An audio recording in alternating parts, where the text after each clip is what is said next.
Welcome to Atmospheric Tales, a podcast that amplifies stories and experiences related to air pollution and climate change from around the world.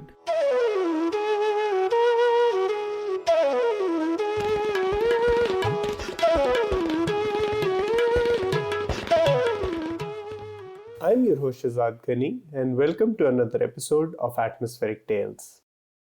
Our guest today is an Associate Professor of Computer Science and the Chair of the Department of Computer Science at Makerere University in Kampala in Uganda. His research focuses on computer science-driven solutions to the prevailing world challenges. He's passionate about contributing to quality computer science education that is of sufficient breadth and depth, practical and fast enough. Currently, he leads several innovative and research initiatives that aim to create and apply computational methods and tools that can improve the quality of life, especially in the developing world. He holds a PhD and MSc in Computer Science from Universiteit Brussels in Belgium and a BSc in Computer Science from Makerere University in Uganda. I'm excited to welcome our guest, Professor Engineer Benu Mugisha.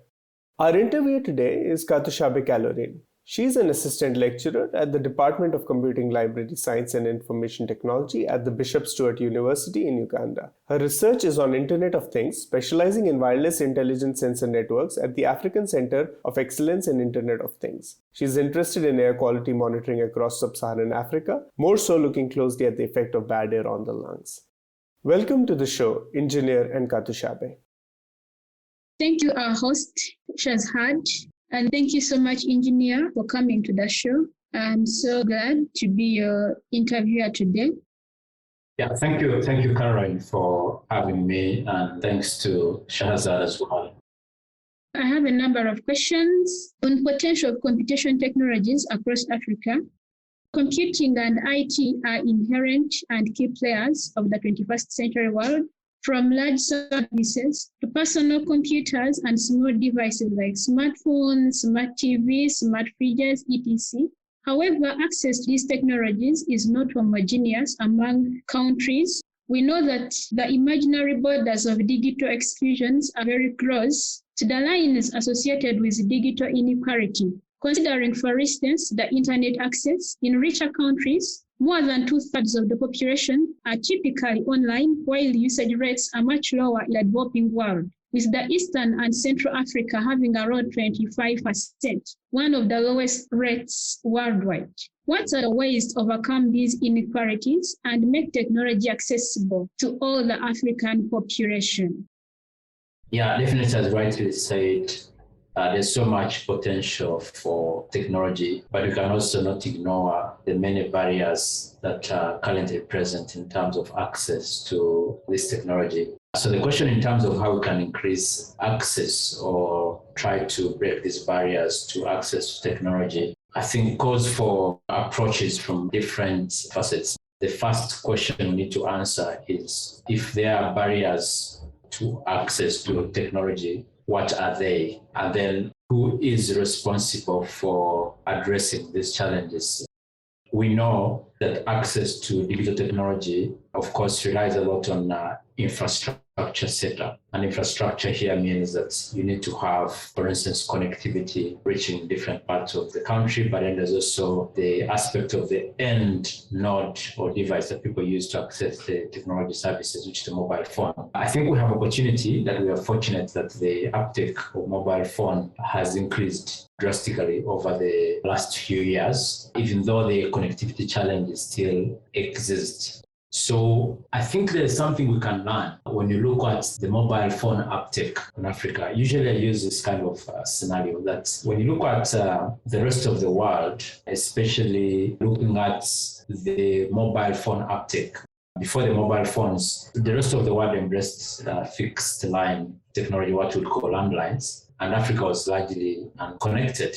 And I think with the use of the mobile phone technology, we've seen a greater uptake, even when we did not have any presence of the landline technology. So what we learn from this, I think what we learn from this kind of evolution is that Africa actually has an opportunity to increase access to these technologies without having to go through the same series of steps that other developed countries are going through. So what am I saying is that one of the ways to increase access is not necessarily to look at the traditional series of steps that other countries might have had to go through to be able to reach the level they are, but rather trying to look at the current context and the challenges and the resources and opportunities we have and the challenge as well, and then trying to see how can Africa increase access to technology and digital services on its own terms, so to speak. And this means trying to understand the context and innovating for improved technology access from closer to the context. So this would mean that how can we ensure that more people have access to technology-driven services, even when we have the available technology bottlenecks? I think that's the important question to consider in terms of increasing access, not only looking at we need to have the state-of-the-art infrastructure across the board, but even trying to think about how do we leverage the available technology and the understanding of the context to be able to provide the technology solutions to improve access to technology services. You said, I believe in the transformative power of computational technology and intelligence to tackle complex society challenges and improve people's lives. What are these computational technologies currently available that can help facing the complex challenges of Uganda society and improve people's lives? And how about potential solutions that might not be available right now, but that you are envisioning being applicable in the near future? Yeah, thank you, Caroline, for another great question. Yeah, so just, restate what you say.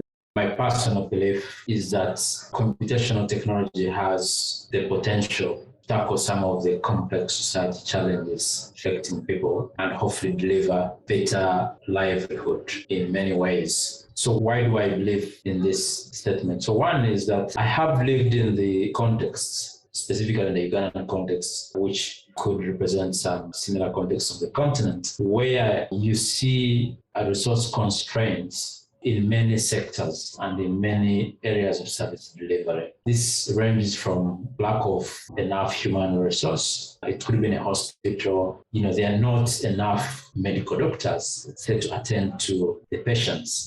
The doctor-patient ratio is way higher maybe than what is recommended. If you go in the agriculture sector, you see the same. Maybe the ratio of an extension worker to the smallholder farmers is also quite high. You go to education, you look at the ratio between maybe a teacher and the number of students, also quite high. You look at the resource sector, maybe the available resources to deliver a certain service is also not sufficient. So this gives me conviction that we have these constraints in the different sectors. And when you look at each of these different constraints, you see many opportunities in which computational technologies, specifically computational intelligence, can be used to sort of address some of these resource gaps, either to increase efficiency or compensate for lack of expertise, or even trying to augment on the available expertise. So across these sectors that I'm talking about, when you look at the future, let's take a sector like education, for instance. We know that the African population is growing and it's predominantly youth, and the youth need to be skilled, educated. But we also know that we might not necessarily have the resources and infrastructure to be able to deliver that skilled youth. So the opportunity for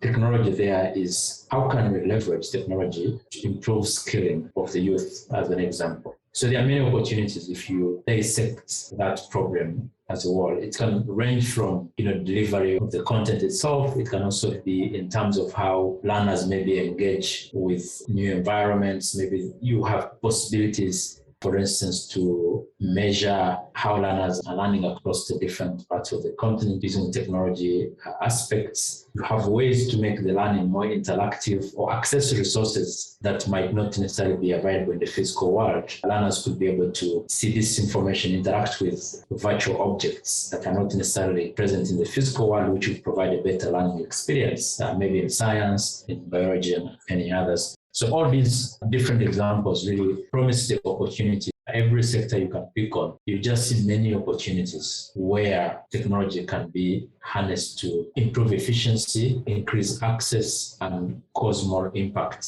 on society. And that's my conviction, that if we can harness computational technology, we can be able to address some of the bottlenecks that we have within the different sectors and hopefully deliver better lives to the population. Thank you so much, Engineer. There are several environmental datasets and IoT open initiatives across the world, not to mention the multitudes of satellite data that are publicly available from NASA, ESA, and so on. But how can we put data from different complex levels in the service for the civil society, especially considering the digital inequality we mentioned before? How can the outputs of data sciences be translated to communities and enforce data-driven decisions?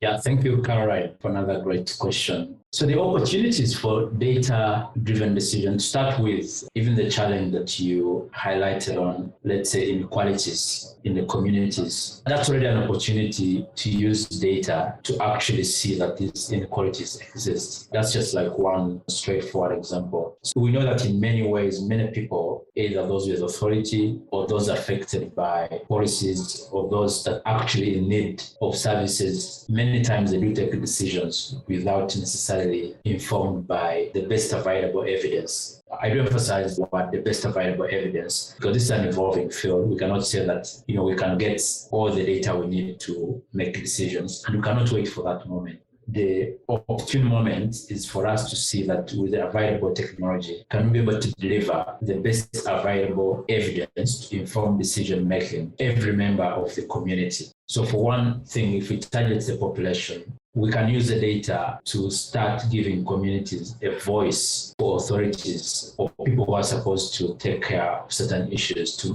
prioritize those challenges. Let me give you an example. For instance, just imagine that any person on the planet can be able to know that their environmental conditions are being violated or they are not meeting the expectations of what's considered as a health environment. So every day they wake up, they are able to get the details that, the environmental conditions in my area are being violated. So that gives individuals powers to be able now to demand for action from people who should take care of that. But the flip side of that is that the authorities now, if the Ministry of Environment, let's say in a country or at a village level, is able to wake up every day and see the environmental risk every member of the household within their community or within their country, the risk they are faced with. Imagine the potential of taking decisions to address this kind of problem. So when it comes to data-driven decisions, these are the opportunities that we're looking at. We can be able to make the data accessible to people who should take decisions at the individual level, but also at the authority level. And then hopefully this can be used to inform decisions. And again, this is not specific to the case I've just given on environment. If you look at the same in education, if every day someone can be able to look at the number of learners across the country, how many learners have not been able to access educated education in a given day, for instance. So this gives people now the data and information to start prioritizing the problem, as opposed to, discussing these problems at the global level where there might not be actionable data available. I think the future of data-driven decisions is to make this data accessible to the different stakeholders in a way that it makes problems that people would normally talk about become more visible, relatable, so that people can start to care. And then people who are supposed to take decisions can also start to see the areas maybe where they might need to invest more energy or resources to cause the changes that they would want to see in their communities. Ultimately, we know that the world is driven by decision making. As I said at the start of my response to your question, is that what we want to see is that anyone who makes a decision in this chain has access to the best available evidence. And this available evidence, we don't want to only make it available to people with access to computers and internet, but actually breaking it down ultimately accessible to everyone with the available channels of access. Thank you so much, Professor. So looking at low-cost sensors, IT, and air quality in Uganda, what is the current status of air quality in Uganda? And what is the level of the development of air quality monitoring networks in the capital, Kampala, and other cities in Uganda? So this question relates directly to one of the initiatives I've been very passionate about in terms of how we can leverage technology understanding of our context the understanding of the challenge that faces literally everyone in the country to build a solution to address this challenge. So that's air pollution challenge. As you might know, air pollution is one of the major environmental public health risks currently present, affecting millions of lives being lost every year, productivity is lost, and so on. So just to give you a bit of background before I go into the status of air quality. So a few years ago, having faced this challenge and living this challenge and seeing the need for data and the need for a solution to air pollution challenge, I initiated a team, which is now really a team effort. So this team effort started envisioning how do we create a solution that is able to provide the right technology for us to address the air pollution challenge. So we started building the custom air quality monitors that we call AirCo. And these were specifically designed to be responsive to the challenge that we have, but also to be responsive to work with available technology. It's very well known that the technology that's built in another context, in another country, bringing it here might not necessarily deliver you the solution that you want. So we started with going through a series of steps. How do you create a custom technology to be able to address this complex challenge? So we started building the custom air quality monitors through being installing across the city. So in terms of the numbers, fast forward to your question, what is the status of air quality monitoring and what is the state of the network? So we currently have a network of over 120 monitoring devices across the country. And each of these nodes is a way to give us data on the state of air quality that individuals, cities, and different urban spaces are having at any one time. So what does this mean? It means that you now have an ability to be on a single platform. You can see what's the air quality people are breathing in the different urban spaces in the country. Of course, the biggest concentration being Kampala City, which is the capital and the major city of Uganda. So in Kampala alone, we have close to 60 or 70 nodes within the city. Again, different parts of the city, higher concentration, being able to derive air quality in different spaces in the city. So what do we see across the city? Of course, we know, as is the case with many urban spaces, the air quality is not that great. So across the city, we see that the pollution levels tend to be high in the different parts of the city. And we are working, so hard to see how do we then translate this information into action. Back to the topic of data-driven decisions. What is the situation of environmental governance and air quality management in Uganda? Is there a role of participatory policies? Are there structures or programs that facilitate citizens to participate in public policy development? I would say yes, the structures are there. As you know, as any government, there are governance structures up to the grassroots level that provide opportunities for everyone to voice their concerns in a way. But in a matter that it will, of course, inform policy and other government decisions or decisions on other matters that might affect people. However, the major gap that I think we found is that when people are not empowered with evidence or data and information, then they are not at a level where they can be able to participate and engage in informing policy or even discussing any policies that affect them. So there's the opportunity for data, as I was explaining a bit earlier on, that if you provide data to information and information citizens become aware of the issues that affect them. They also now have evidence, so they can start demanding for better actions or decisions from the government, and they can also start pushing for policy changes in their neighborhood. I'll give you an example. When we put up one of our monitors in one of the schools, the school teachers or the school management at the school now had access to data. And after looking at the analytics and the data coming in from that device, they were actually able to see that the school pollution levels tended to be very high at certain time in the evening. And this teacher was very curious. They were asking, why is it that my area is always polluted at this time of the day? We asked them, okay, maybe try to be observant if there is any unusual activity happening in the neighborhood. And what the teacher found out is that there was a garbage dumping site nearby where people would bring rubbish and would try to burn it during the evening. So that's just a simple case where someone has access to data and evidence, and now they are starting to understand what is the implication of poor garbage disposal in the environment. And then the teacher asked us to say, okay, so can you reach out to the city authority to do something on this? And we sent a request to the city authority, and the city authority was able now to reach out to the area and enforce and try to minimize that poor garbage disposal practice. So what this example shows you is that if you have actionable data platforms in a city or in a society, citizens have access to the data and evidence, and they're able to see any issues in the neighborhood. They can quantify them, and they start demanding for action. And hopefully that action, of course, now starts to translate into policy. So in a way, the data availability and evidence availability closes this kind of loop between the government and the citizen. So the citizen no longer requires a long chain of existing structures to voice their concerns. They have access to data and they can quickly start demanding for action, which hopefully can translate into better public policy. But of course, this is just one example in the case of environment, but you can imagine citizens having access to all the different sectors.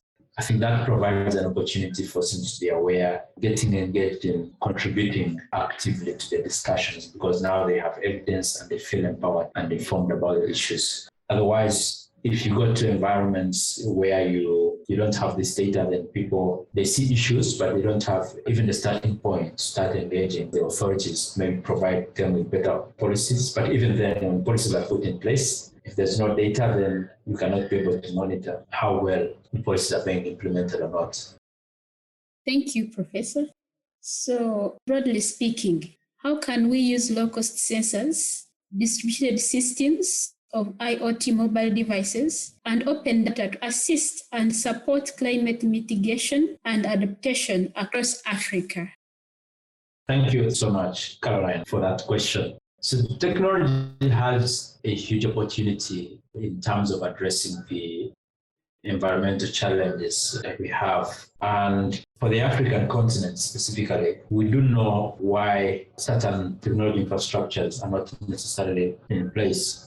We know that, for instance, to address air quality issues, some of the countries, have taken many years of investment in traditional environmental technologies. Let's take an example like air pollution.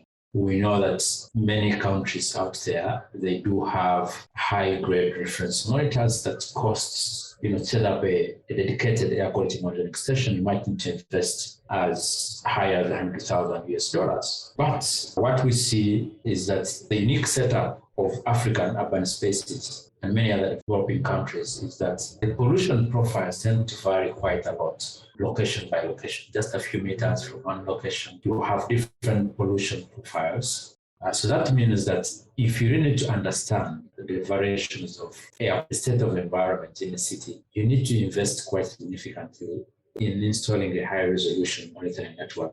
But this is not affordable with the traditional methods like of setting up hybrid reference monitors. And this is a space for low-cost sensors and mobile devices, mobile technology. Like, how do we look at those complexities, like these unique variations of, let's say, environmental conditions, the cost implications of high-end technology, and the other technology requirements, because you know that if you bring technology in the space, in most of the African urban spaces, you need to power them up, they need internet, transmit data, and so on. So how do you then have an opportunity to create a device that can work within this environment? So the low-cost devices provide an opportunity that we can be able to create systems that work within contexts. For instance, be solar powered, they can transmit data over available IoT infrastructure or cellular connectivity. And once this data is available, then in terms of climate mitigation and adaptation, there's so much opportunity. It means that we're able to, for instance, understand the impacts of these climate and environmental challenges on the people more precisely and concisely, which of course helps in many programs in terms of understanding what kind of mitigation action needs to be taken. But also it means that we're able to, at a high resolution, collect data over a long time and maybe understand how environments are changing over time, and being able to institute ways on how the different changes in the environment might actually be affecting the populations that live in those environments. Perhaps one other learning lesson from this is understanding that for each problem, that African context might be facing, that might have been necessarily, addressed in other areas, you don't necessarily have to move the same technology to here. There are many examples that have failed like that, where you just take technology evoked from somewhere and try to place it in a context that doesn't work, but rather it calls for understanding what is available elsewhere, what are the needs that we have locally, what are the technology bottlenecks that are there, and then how do we come up with the right technology to be able to inform or accelerate programs like climate change mitigation and adaptations in Africa at a more efficient rate or at a more faster rate than we would normally do without technology. Thank you so much, Engineer, for the great submission. So moving on, looking at capacity building in Uganda and other parts of the continent, how can citizen sciences and data literacy empower local citizens? What kind of data would be useful to that purpose? Here again, can you give practical examples of what parameters could be measured? Yeah, definitely raise a very important question in terms of data literacy and citizen access to data. So maybe just to give you an example, in the case study where I've been heavily involved in air pollution monitoring, I'm trying to work with citizens to see that they have access to technology and they are contributing solutions. Our work involves heavy involvement of citizens, and we are not seeing citizens as people who just consume the solutions and the data coming from research and scientists, but we're trying to think about how can citizens be part of creating solutions. So one example I give you is that when we deploy our sensor network, we deploy some of this sensor network on motorbikes, what we call motorcycle taxis, or what we call border borders in East Africa. And for us initially, we didn't think that we just build this technology, deploy it on these motorbikes, and then work with the riders, tell them to collect the data, and then eventually we'll try to raise awareness to educate the public. But it was something interesting that them being part of that, the initial approach, even in terms of design, they could actually give feedback about technology design. So for instance, we did figure out that these motorbikes don't necessarily have batteries or they don't maintain their batteries. So you have to think about how you actually design a sensing device that you can put on motorbikes that can charge as fast as possible, or some colors of the device or the position of the device might cause a discomfort to the rider or the passenger. So how do you actually deal with all this? But what is also important is that when we are quite deliberate and actually involving them explaining what the technology was doing, then they started to care. So we started getting feedback like, I want to know what this device does. Then you explain it. And once you start explaining it, they start now knowing that actually exposure to air pollution causes illnesses or impacts on my health. So you see that from that kind of perspective, now there's already interest and demand in consuming data, which somehow naturally builds their data literacy and empowers now citizens to start demanding for the data. So at the end of the day, maybe the rider is asking, I would like to see how the pollution was for the data that I collected.